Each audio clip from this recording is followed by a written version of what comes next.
इस वीडियो में हम लोग डिस्कस करेंगे फॉर्म 10IE के बारे में असेसमेंट ईयर 24 और 25 के लिए।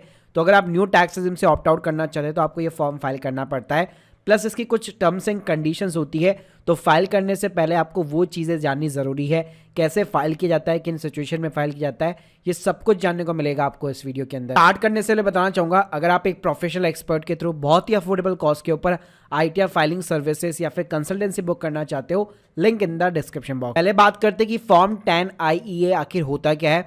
तो देखिए, असेसमेंट ईयर 24-25 से बाय डिफॉल्ट आप न्यू टैक्स रिजिम के अंदर फॉल करने वाले हैं।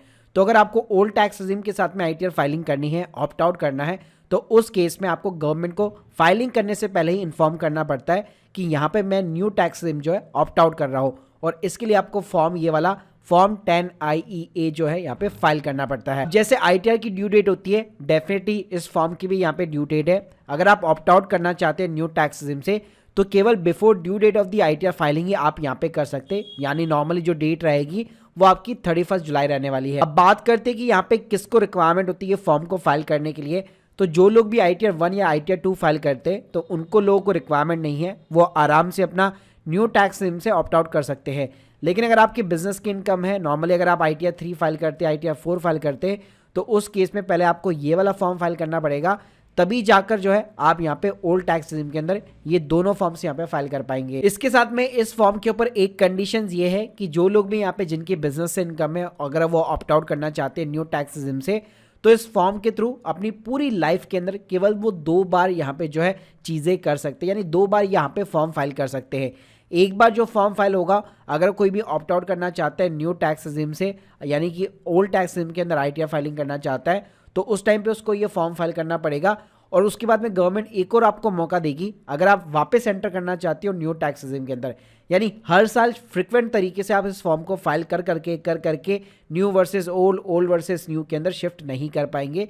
तो इस चीज़ को यहाँ पे ज़रूर ध्यान रख लीजिएगा फाइल करने से पहले। चलिए बताता हूँ कि फाइल कैसे करना है। तो पोर्टल के ऊपर आपको सिंपली तरीके से लॉग इन कर लेना है, ई फाइल वाले सेक्शन के अंदर जाना है, यहाँ मिल जाएगा income tax form. File income tax form के ऊपर क्लिक कीजिए, यहाँ पे ऊपर टॉप पे आपको दिख जाता है फॉर्म 10IE करके, यहाँ पे आपको फाइल नाउ का बटन मिल जाएगा। यहाँ पे अपना असेसमेंट या सेलेक्ट कीजिए, उसके बाद में लेट्स गेट स्टार्टेड बटन के ऊपर क्लिक कीजिए। अब ये पूछेगा कि आपके बिजनेस से इनकम है, अगर आप नो करेंगे तो इस फॉर्म को आप फाइल नहीं कर पाएंगे, आपको यस ही करना पड़ेगा। फिर आपसे ड्यू डेट पूछा जाएगा। तो अगर आप एक नॉर्मल ITR फाइल कर रहे हैं तो 31 जुलाई रहेगी, अगर ऑडिट वाला केस है तो उस केस में 31 अक्टूबर ड्यू डेट रहने वाली है। ये चीजें करने के बाद में जैसे आप कंफर्म करेंगे तो एक कंफर्मेशन मांगेगा। जैसे मैं बताया था कि लाइफ में केवल आपको 2 बार ही ये मौका मिलता है, तो इस फॉर्म को भाई ध्यान से यहाँ पे फिलअप करना है अगर आप न्यू टैक्स सिस्टम से ऑप्ट आउट करना चाहते हैं। तो जैसे आप यहाँ पे कंफर्मेशन दोगे तो यहाँ पे बेसिक इन्फॉर्मेशन, एडिशनल इन्फॉर्मेशन और लास्ट में डिक्लेरेशन और वेरिफिकेशन का टैब खुल जाता है। तो पहले बात करते हैं कि बेसिक इन्फॉर्मेशन में क्या डिटेल्स भरनी पड़ती है। तो देखिए भाई, बेसिक इन्फॉर्मेशन में कुछ नहीं होता, सारी चीजें प्रीफिल्ड मिलती है। सिर्फ ये आपसे पूछता है कि आप ऑप्ट आउट करना चाहते हो न्यू टैक्स सिस्टम से या फिर आप री एंट्रिंग कर रहे हो। तो फर्स्ट टाइम फॉर्म फाइल कर रहे हो तो ऑब्वियसली बात है आपका ऑप्टिंग आउट ही यहाँ पे ऑप्शन रहने वाला है। इसके अलावा भाई एडिशनल इन्फॉर्मेशन के अंदर आपसे IFSC कोड पूछा जाता है। लेकिन देखिए, अगर आप यहाँ पे जो है ऑप्ट आउट कर रहे हैं, न्यू टैक्स सिस्टम को ऑप्ट आउट कर रहे हैं, तो यहाँ पे ये इन्फॉर्मेशन आपको फिलअप करने की रिक्वायरमेंट नहीं रहेगी। यहाँ पे बेसिकली आपको जो है पूरा ग्रे एरिया मिलेगा, मतलब किसी भी चीज को आप अनेबल नहीं कर पाओगे।